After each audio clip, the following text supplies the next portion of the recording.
Assalamu alaikum and welcome back to my channel Apex Learners. Today we are going to discuss the topic greenhouse effect and the global warming and the relationship between greenhouse effect and global warming. So before starting our video, if you are new on my channel, so please subscribe and like my channel to get the instant notification. सबसे पहले हम बात करते हैं green house effect की. What is green house effect?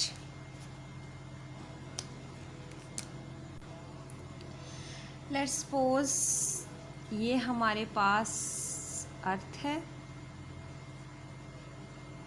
This is the earth, और ये हमारे पास लेयर है एटमॉस्फेयर की.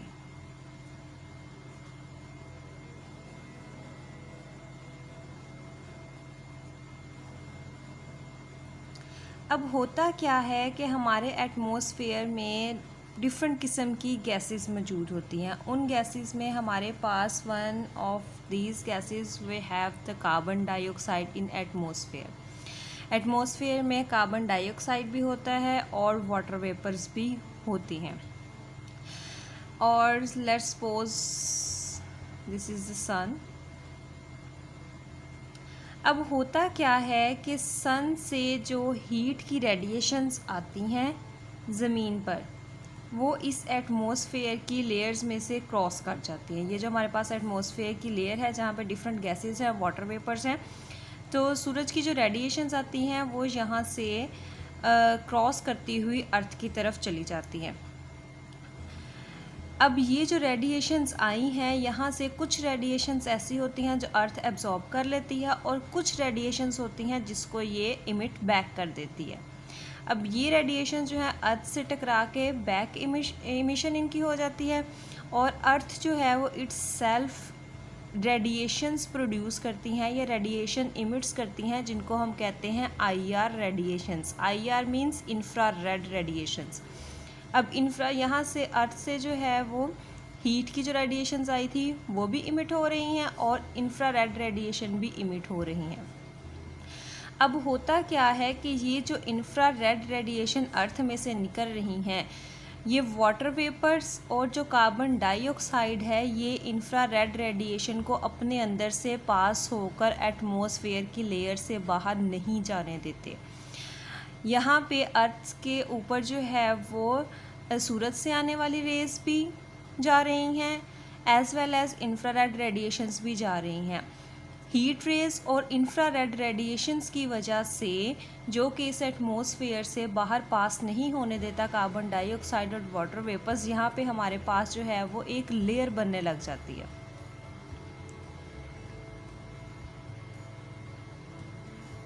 इस लेयर की वजह से जो एटमॉस्फेयर का टेम्परेचर है वो इंक्रीज़ हो जाता है.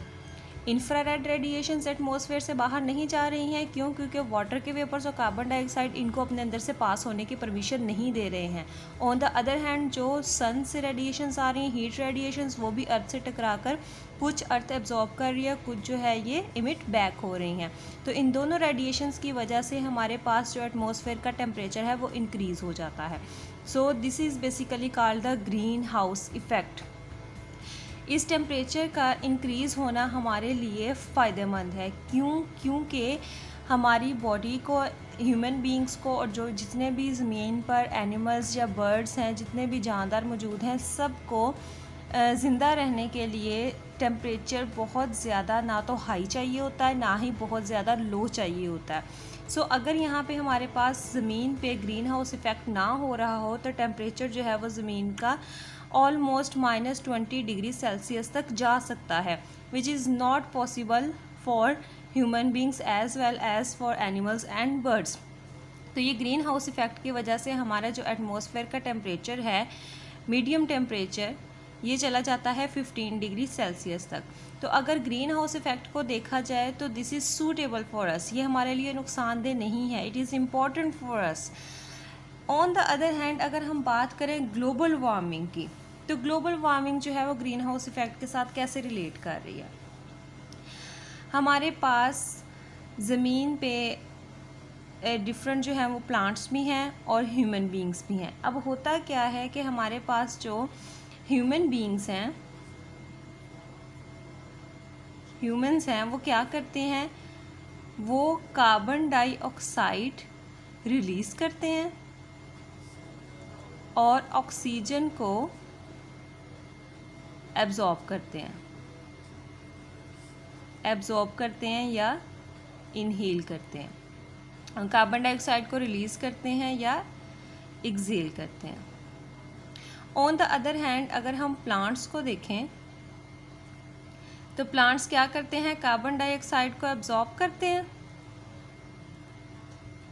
और ऑक्सीजन को रिलीज़ करते हैं। तो ये हमारे पास जो है वो एक बैलेंस्ड वे में फिनोमिना चल रहा है, यानी कि जितनी कार्बन डाइऑक्साइड जो है वो प्लांट एब्जॉर्ब कर रहे हैं उतना ही जो है वो ऑक्सीजन साथ रिलीज़ हो रही है, और जितनी ऑक्सीजन रिलीज़ होती जा रही है वो ह्यूमन बींग्स एब्जॉर्ब कर रहे हैं, और जो ह्यूमंस जो हैं वो कार्बन डाइऑक्साइड रिलीज़ कर रहे हैं वो प्लांट एब्जॉर्ब करते जा रहे हैं। तो ये हमारे पास जो है वो एक बैलेंस्ड फिनोमिना चल रहा है। तो अगर इस तरह का फिनोमिना चलता रहे, यानी कि जितनी प्रपोर्शन से ये चीज़ें रिलीज़ और एब्जॉर्ब हो रही हैं उतने ही प्रपोर्शन से प्लांट जो है वो कार्बन डाइऑक्साइड को एब्जॉर्ब और ऑक्सीजन को रिलीज़ करते रहें, so there will be no global warming. लेकिन अब यहाँ पे हमारी कंट्री जो है वो, हमारी कंट्री की अगर एग्जांपल ले लें तो यहाँ पे हो क्या रहा है, यहाँ पे जो ह्यूमन बींग्स हैं उनकी रेशो ज़्यादा हो रही है as compare to plants. Forest cut down हो रहे हैं, प्लांट्स ख़त्म हो रहे हैं, ट्रीज़ काटे जा रहे हैं, तो इंसानों की तादाद ज़्यादा हो रही है, प्लांट्स की कम हो रही है। अब हो क्या रहा है कि इंसान जो कार्बन डाइऑक्साइड रिलीज़ कर रहे हैं वो जितनी अमाउंट में रिलीज़ कर रहे हैं उतनी अमाउंट में इस कार्बन डाइऑक्साइड को एब्जॉर्ब करने के लिए प्लांट ज़मीन पर मौजूद नहीं है। सो प्लांट्स जो हैं वो इस कार्बन डाइऑक्साइड के एग्जैक्ट प्रोपोर्शन को एब्जॉर्ब नहीं कर सकते जितने के ह्यूमन बींग्स जो हैं वो रिलीज़ कर रहे हैं। इस तरह हो क्या रहा है कि यहाँ पे हमारे पास ये जो एटमॉस्फेयर की लेयर है, यहाँ पे कार्बन डाइऑक्साइड जो है वो ज़्यादा होती जा रही है, मीन्स कि ये जो लेयर है ये थिक होती जा रही है। अब कार्बन डाइऑक्साइड की लेयर जितनी ज़्यादा थिक होगी ये उतनी ही इंफ्रारेड रेडिएशन को अपने अंदर एब्जॉर्ब करती जाएगी। जितनी ज़्यादा इंफ्रारेड रेडिएशन यहाँ पे एब्जॉर्ब होती जाएगी उतना ही ज़्यादा अर्थ का टेम्परेचर इंक्रीज़ होता जाएगा। सपोज़ यहाँ पे कार्बन डाइऑक्साइड, ये आपके पास जो है वो एटमॉस्फेयर की लेयर है। सपोज़ अगर ग्लोबल वार्मिंग नहीं हो रही है, सिर्फ अगर हम ग्रीन हाउस इफ़ेक्ट को देखते हैं, तो इस एटमॉस्फेयर की लेयर में यहाँ पे कार्बन डाइऑक्साइड का सपोज एक मॉलिक्यूल है, यहाँ पे है, यहाँ पे है और यहाँ पे है। जब अर्थ में से इंफ्रारेड रेडिएशंस इमिट हो के एटमॉस्फेयर की तरफ जाएंगी, सपोज ये एक रे गई है, कार्बन डाइऑक्साइड ने इसको नहीं आगे जाने दिया, यहाँ से निकल के दूसरी रे एटमॉस्फेयर से बाहर चलेगी, यहाँ से तीसरी रे गई है, कार्बन डाइऑक्साइड ने इसको एब्जॉर्ब कर लिया, बाहर नहीं जाने दिया, लेकिन ये चौथी रे जो है यहाँ से निकल के बाहर चलेगी। तो इस तरह समहाउ जो है वो टेम्परेचर अर्थ का डाउन रहता है। लेकिन अगर यहाँ पे जो है वो कार्बन डाइऑक्साइड की अमाउंट जो है वो ज़्यादा होती जा रही है, कार्बन डाइऑक्साइड की लेयर जो है वो एटमॉस्फेयर पे ज़्यादा थिक होती जा रही है। क्यों थिक हो रही है? क्योंकि प्लांट्स कम होते जा रहे हैं और ह्यूमन बींग्स ज़्यादा होते जा रहे हैं, यानी कि रिलीज़ ऑफ कार्बन डाइऑक्साइड जो है वो इंक्रीज़ हो रहा है और जो आपके पास एब्जॉर्प्शन है इसकी वो डिक्रीज़ हो रही है, यानी कि इसका जो है वो एब्जॉर्प्शन और इसका जो रिलीज़ का प्रपोर्शन है वो एक दूसरे के इनडायरेक्ट जा रहा है। तो कार्बन डाइऑक्साइड की जो है वो लेयर थिक हो रही है, यहाँ पे ये भी कार्बन डाइऑक्साइड का मॉलिक्यूल है, ये भी है, ये भी है, तो यहाँ पे सारे जो है वो मॉलिक्यूल्स पास पास पड़े हुए हैं। तो यहाँ पे जितनी जो है वो IR रेडिएशंस आएंगी वो सारी की सारी कार्बन डाइऑक्साइड जो है वो एब्जॉर्ब कर लेगा, और इन द मीन वाइल हमारा जो अर्थ का टेम्परेचर है वो इंक्रीज़ होता जाएगा। तो basically this is called the global warming. Global means all over the world, warming means गर्म हो जाना। तो दुनिया में ऐसे ममालिक जहाँ पे कार्बन डाइऑक्साइड ज़्यादा बन रही है लेकिन वहाँ पे प्लांट्स इतने नहीं हैं जो कि उनको एब्जॉर्ब कर सके, तो यहाँ पे जो हमारे पास लेयर है कार्बन डाइऑक्साइड के एटमॉस्फेयर में वो थिक हो जाती है, जिसकी वजह से टेम्परेचर इंक्रीज़ होता जाता है। तो this was the basically green house effect and global warming. Green house effect हमारे लिए नुकसानदेह नहीं है, लेकिन global warming is dangerous for us.